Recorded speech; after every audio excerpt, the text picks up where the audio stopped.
Hello, everyone, and welcome to a new series on People I Hate Studios called, um, well, I really haven't thought of a name of it yet.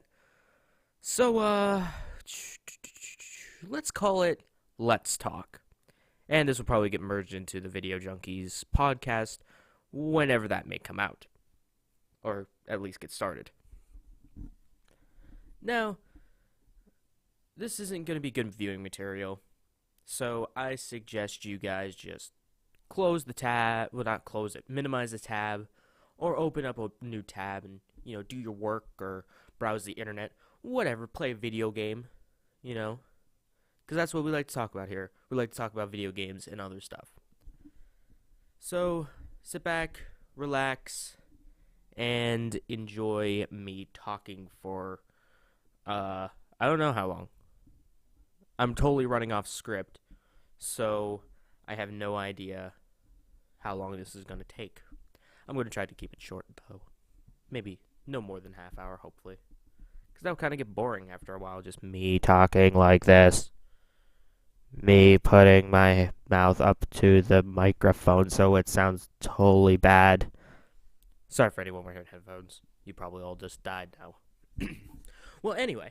So, this first episode, I wanted to talk to you guys about video game updates and also the Call of Duty, well, really in general, first-person shooters and sports games.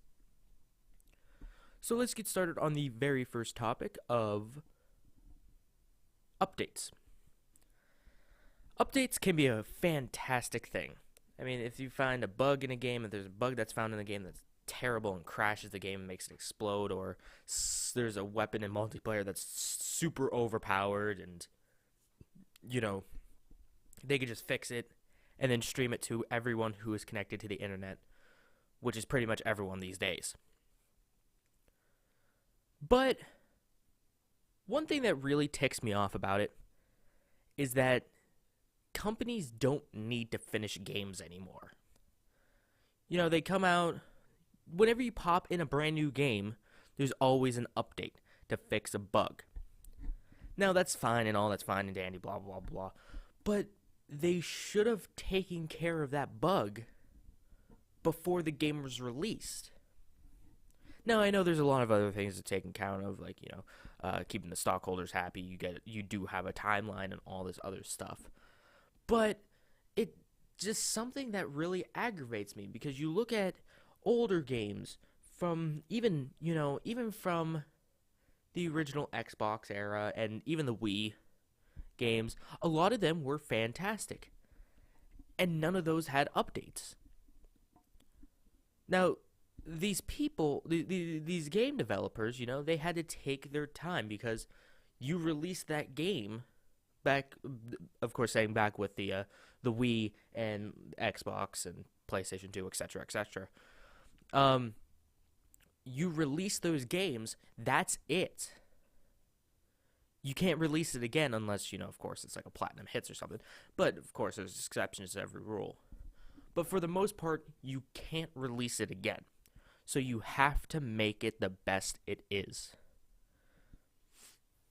So you have to scan that code so that there's no bugs or anything in it, or get as many of all the bad ones out at least.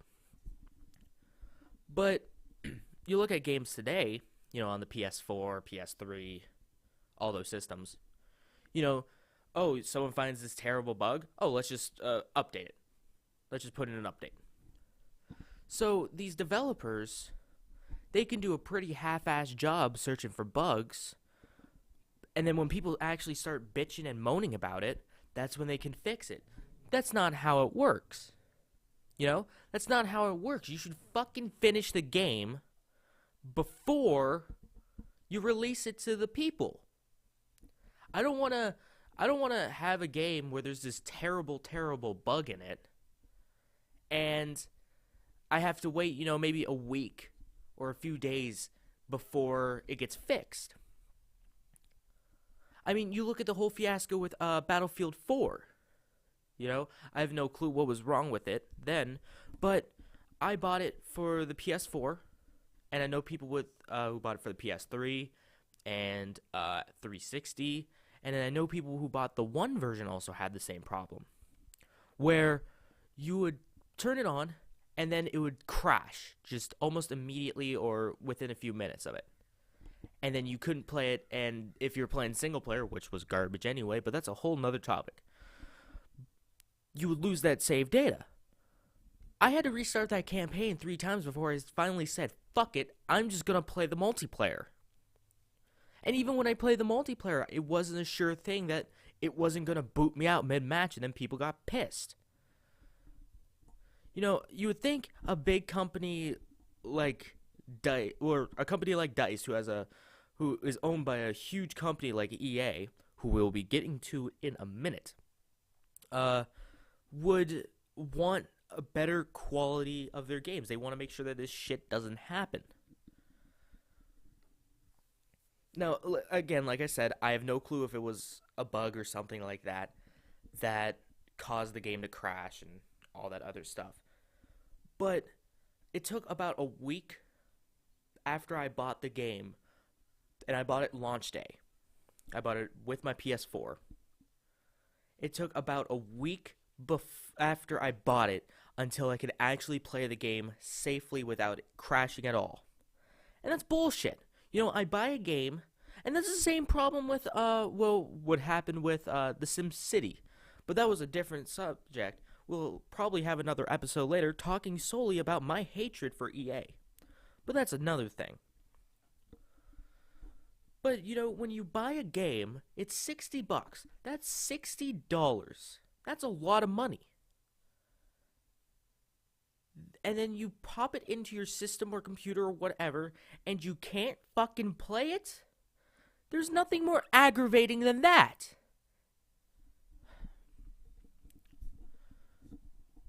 Then I was recently playing, Stick It to the Man on the PS4.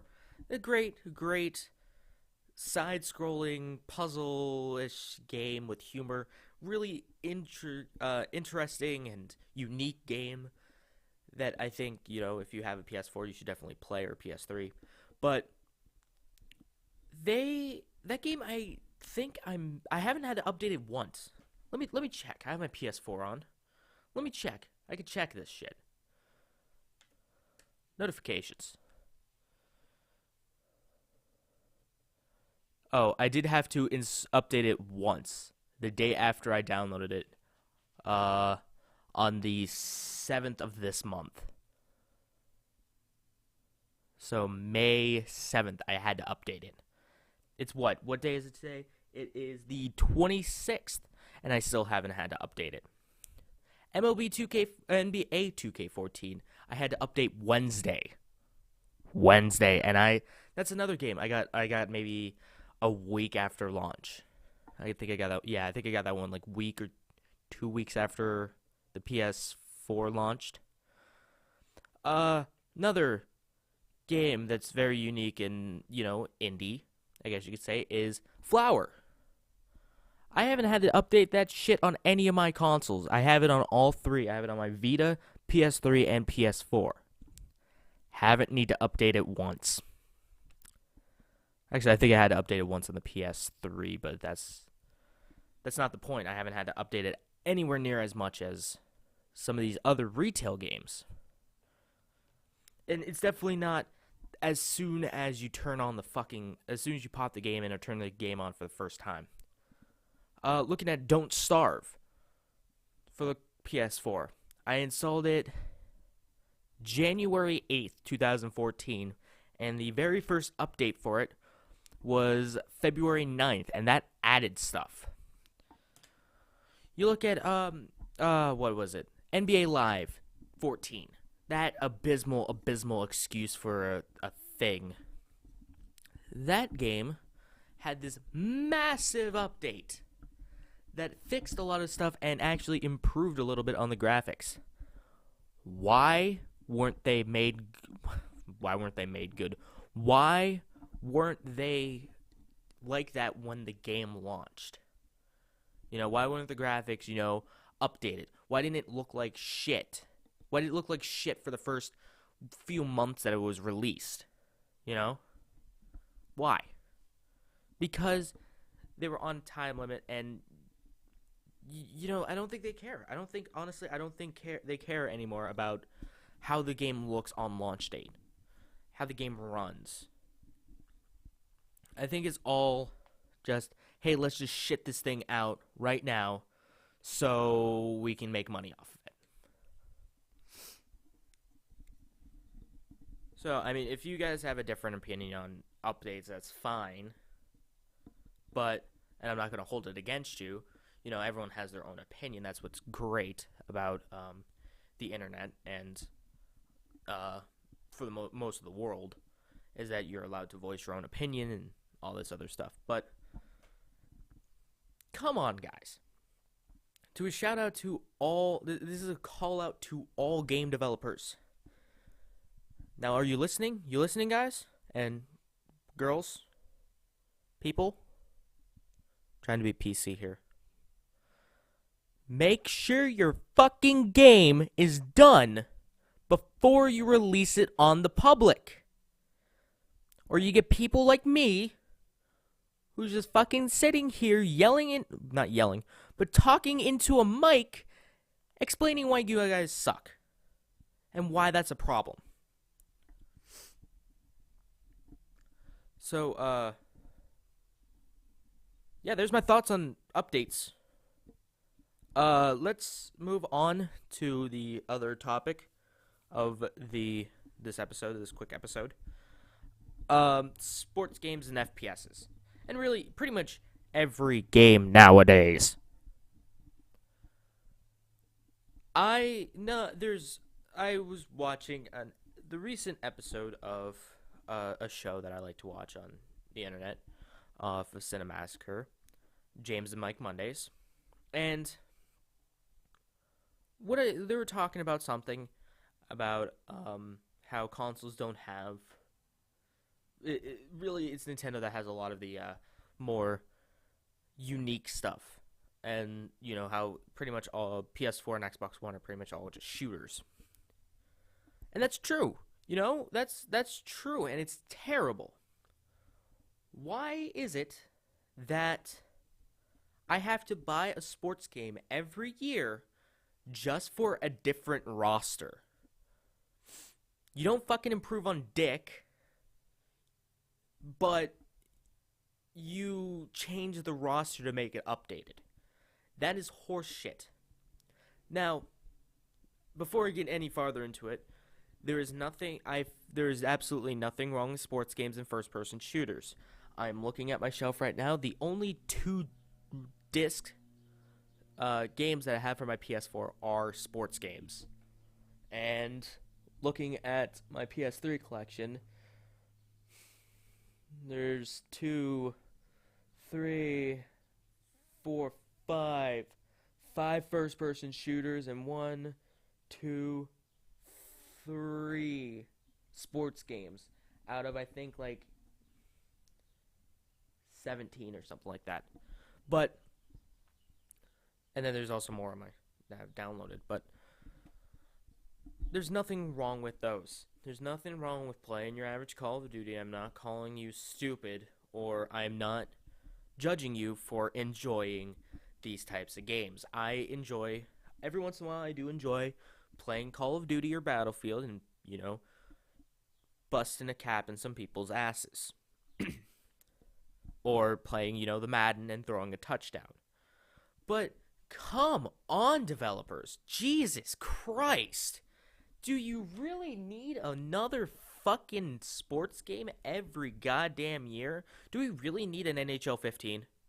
Do we really need an NBA 2K15? Do we need an NBA Live 15? Why don't you just make it every other year so you can at least either improve on something or make it fucking astonishing and, like, how good it is? But for, like, the last year, say you have NHL 14 and they say that they're not going to make an NHL 15. They're going to do it every other year. So NHL 16 comes out. It's the 2014-2015 season now. in NHL, and they just give you an update. There we go. Good use for an update.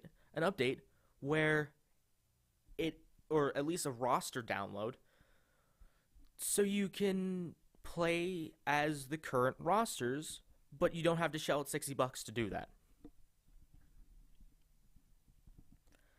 And with first-person shooters too. I mean, there's just so much first-person shooters out there. Honestly, every year there's so many FPSs that come out. I mean, launch day for the PS4, there was Call of Duty Ghost, Battlefield 3 or Battlefield 4, Killzone, Killzone Shadowfall. That's 3. How many other games were released at that time? Well, there was NBA Live 14, NBA 2K14. Fuck. Oh, the Lego Marvel. And then I thought there was another one. But what is that? 5? Yeah. I think that's 5 and Madden. 6 games out of the 8 launch titles that were coming in disc form. Launch titles were released were either a sports game or an FPS. Do people really buy all these sports games and FPSs? I mean, really? Do they do that? And with FPSs, it's all it is like multiplayer now. It's just multiplayer. Why don't they take care of single player anymore? And like even Halo. I'm not even just talking about, PlayStation games. I'm talking about Xbox games too. The Halo series. I mean, come on. Your storylines have been pretty much garbage. You've just been focusing on the Bungie and 343 have just basically been focusing on the multiplayer. That's what people play. I read a thing in I think one of the Game Informers that said, since now you can check on the PS4 and on the PS4, you can check to see how many people, what percentage of people have gotten certain trophies and see how rare it is. With Call of Duty Ghosts, there's a trophy out there where it's pretty much just kill the first fucking guy in a single player campaign. Just kill the first guy. It comes within 15 minutes of the game. 10-15 minutes of the game. Only 60% of the people have that trophy. Only 60%. There's 40% of the people who either A, haven't played the single player, or B, got bored after 5 minutes because, oh, this isn't multiplayer. Why am I not shooting or knifing or teabagging anyone? Let me just switch over to multiplayer. One thing, I really like Destiny that's coming out by Bungie, the new game by Bungie. You have to unlock the multiplayer. That is fantastic. It's so you know that the people are going to play through your single player, and if you have a good single player, people are going to enjoy it. Really, you shouldn't have to do that to the players. Players should just, if you have a good enough storyline, and I know I'm just kind of just throwing words out right now, but that's the problem with not having a script. But if you have a good enough single-player campaign, you don't have to force the player to play the single player. You don't have to force them. You look at The Last of Us by Naughty Dog. Fantastic game. Unbelievable game. It is a third-person shooter, but unbelievable experience. I don't even call it a game. It's an experience. I do not know one person out of, 9 or 10 people who have played it who went straight to multiplayer and never played the single player. Who played the single player, I played the single player twice. I beat it twice. And until I finally touched the multiplayer. And the multiplayer is okay. There's a game, Spec Ops The Line. fantastic military third-person shooter. It has a great storyline. The company who made it, I can't remember their name right now, they didn't want to put a multiplayer in because they knew that people would just play the multiplayer and not play the single player. 2K, who's the publisher of the game, said no, you have to put a multiplayer in. This company who made it said no, we're not going to, and 2K hired an entirely different company to make the multiplayer. It's a super generic multiplayer. There's nothing exciting about it at all. That one, out of the people that I know that have played it, so I think like 4 or 5, maybe less, I don't know. I would say maybe about half of them went straight to multiplayer first. They went straight to multiplayer. Why? Why go straight to multiplayer? You know, I know I understand that you want to play against other people, but goddamn, give the single player a chance. This isn't Call of Duty, folks. This isn't Battlefield. This is an entirely different game that, you know, where it actually has a good single player. But no, you guys say, fuck it, I just want to shoot other people in the face. That sports games and shooters are ruining the video game industry. I feel they are. And you look at the numbers. You look at the numbers for the last quarter. Call of Duty Ghost fucking triumphed. That and Titanfall. But I have nothing against Titanfall.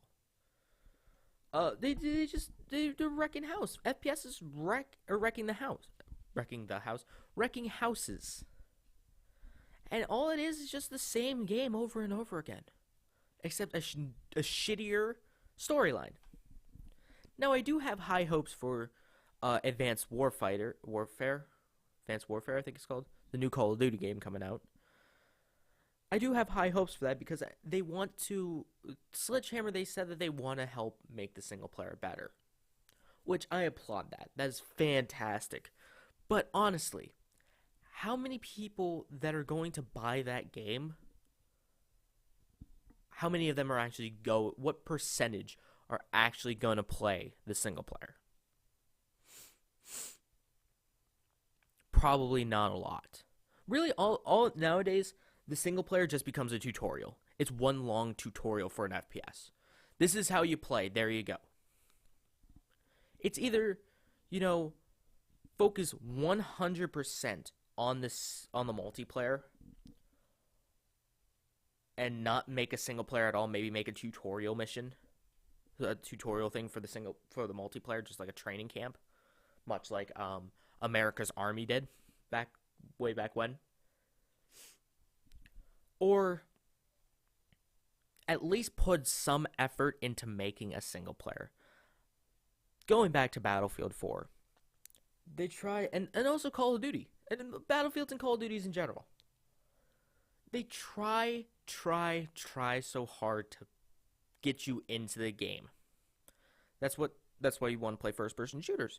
It brings us to the whole virtual reality kind of thing, where you're in the game. Holy shit, I'm in the game. I'm not controlling someone else. I'm not controlling Mario. I'm not controlling this other person who doesn't look anything like me. I am me. And it lets your, imagination run wild. You get to... It's pretty cool. It's neat. I like it. But playing Battlefield 4 especially, playing the single player, your character doesn't talk. Which, again, keeps you into the immersion because you don't want to play as someone who has no voice like you. It breaks that immersion totally. You're just playing a game. You're controlling another person instead of being that person. But the character doesn't talk at all. And then they put him in command later, like a little bit into the game. They put the mute guy in command. People talk to him. People look at him and talk to him. And he doesn't respond back. There's nothing that kills any immersion that could ever be found in the game. Honestly, what military would put the mute guy in command? A military that isn't fucking gonna last long. Okay? They're not gonna last long. A squad isn't gonna last long if the guy who can't talk is in command telling these... You can't tell the people to go do something. You know? They can't. And same with Call of Duty has done that for a while. For years. Jesus. Years. Again, you can't... He doesn't talk. He doesn't talk, and that ruins everything. Or they talk in the cutscenes. Why talk in the cutscenes? Why can't they talk in the actual game? I would like that. If the fucking characters would talk in an FPS every once in a while, maybe I'd play them more. Maybe I'd play them more. But no. No. They can't do that. They just can't. Well, I think that's good for the first episode of Let's Talk. Be sure to subscribe to People I Hate Studios. Like us on Facebook. Like us on Twitter. Or follow us on Twitter. Facebook, look up People I Hate Studios. Twitter, it's PPL I Hate Studios. All this stuff will be in the description. And also check out our new website. It's probably shitty, though. It's super shitty. I seriously made it all in like 10 minutes. Just so hopefully we can get money for this. But check it out. We're definitely, all of us are working around the clock to make a better website. But as of right now, this is just a filler. And you get to see some cool stuff on there. We update it. I update it a lot. So keep on gaming, guys. And I'll see you guys later. Later.